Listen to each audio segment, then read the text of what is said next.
الحمدللہ رب العالمین والصلاة والسلام علی سید الانبیاء والمرسلین۔ ناظرین کرام، سیرت مصطفیٰ سیریز چیپٹر 15 کے اندر ہم آپ کو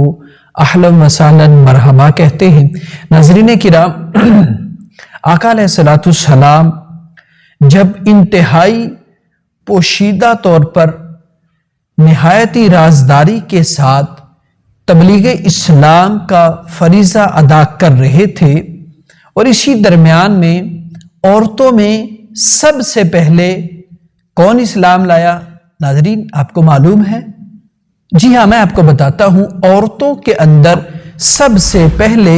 جو اسلام لے کر آئیں وہ حضرت خدیجہ رضی اللہ تعالی عنہا ہیں۔ مردوں میں سب سے پہلے جو اسلام لے کے آئے حضرت سیدنا ابو بکر صدیق رضی اللہ تعالیٰ عنہ کی ذات ہے، اور بچوں میں، لڑکوں میں سب سے پہلے جو اسلام لے کر آنے والی ہستی ہے اس کا نام شیر خدا حضرت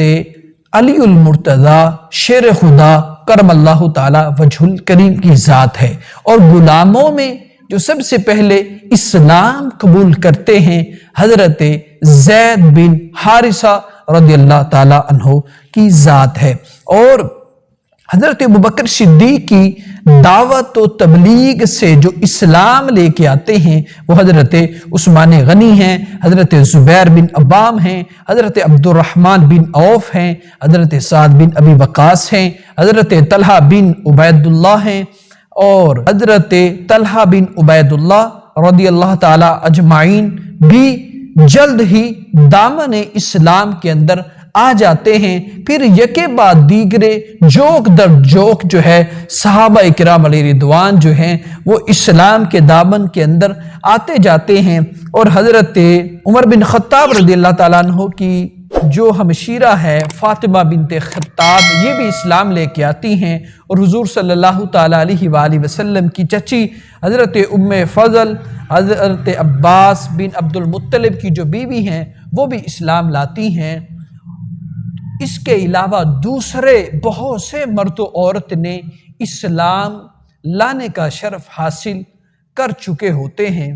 یاد رہے جو سابقین اولین کے لقب سے سرفراز ہوئے ہیں، یہ ان خوش نصیبوں کی فہرست پر ہم نے نظر ڈالی ہے، اور آپ کے سامنے ان ہستیوں کے ناموں کو ذکر کیا ہے جو ہمیشہ سے زمانہ فطرت کے اندر اور ہمیشہ سے نیک اور اچھی طبیعت کے مالک تھے، جو بت پرستی سے دور تھے، ان سے بیزار تھے، ہمیشہ جنہوں نے حق کو لیا اور حق سمجھا اور حق کو سمجھایا ہے وہ اسلام لا چکے تھے۔ جب ناظرین کرام اسلام کو جب 3 برس کی خفیہ دعوت اسلام جب ہو چکی تھی تو مسلمانوں کے اندر ایک جماعت تیار کی گئی۔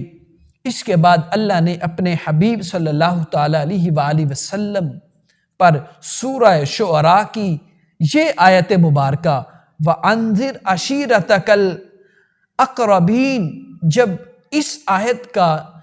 نزول ہوتا ہے تو رب فرماتا ہے اے محبوب آپ اپنے قریبی خاندان والوں کو بھی اللہ سے ڈرائیے۔ تو آقا علیہ الصلوۃ والسلام نے ایک دن کوہ صفا کی چوٹی پر چڑھ کر آپ نے ایک تاریخی خطبہ ارشاد فرماتے ہیں، فرمایا یا معشر القریش، اے قریش کے گروہ۔ جب سارے کے سارے قریش جمع ہو جاتے ہیں تو آپ صلی اللہ تعالیٰ علیہ وآلہ وسلم نے فرمایا اے میری قوم، اگر میں تم سب لوگوں کو یہ کہوں کہ اس پہاڑ کے پیچھے ایک لشکر چھپا ہوا ہے جو تم سب پر حملہ کرنے والا ہے، کیا تم سارے لوگ میری اس بات کا یقین کرو گے؟ تو سارے لوگوں نے ایک زبان ہو کر کہا ہاں ہاں،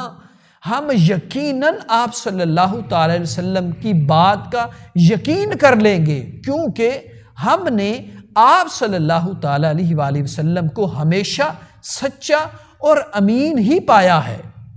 آپ صلی اللہ تعالی علیہ وآلہ وسلم نے فرمایا اچھا تو پھر میں یہ کہتا ہوں کہ میں تم لوگوں کو اللہ کے عذاب الہی سے ڈرا رہا ہوں، اگر تم لوگ ایمان نہ لائے تو تم پر عذاب الہی اتر پڑے گا۔ سارے سن کر تمام قریش، جن میں آپ صلی اللہ تعالی علیہ وسلم کے چچا ابو لہب بھی تھا، اور سخت ناراض ہو کر سب کے سب چلے گئے، اور حضور صلی اللہ تعالی علیہ وآلہ وسلم کی شان میں اول فول بکنے لگے۔ اب وہ وقت آ گیا تھا ناظرین کرام، اعلان نبوت کے چوتھے سال سورہ حجرات کی آیت فَأَصْدَعْ بِمَا تُؤْمَرُونَ کا نزول ہوتا ہے، تو حضرت حق جل شانہ نے یہ حکم اپنے حبیب کو دیا، اے حبیب آپ کو جو حکم دیا گیا ہے اس کو علل اعلان جو ہے اس کو بیان فرمائیے۔ چنانچہ اس کے بعد آقا علیہ الصلوۃ والسلام نے کھلا جو ہے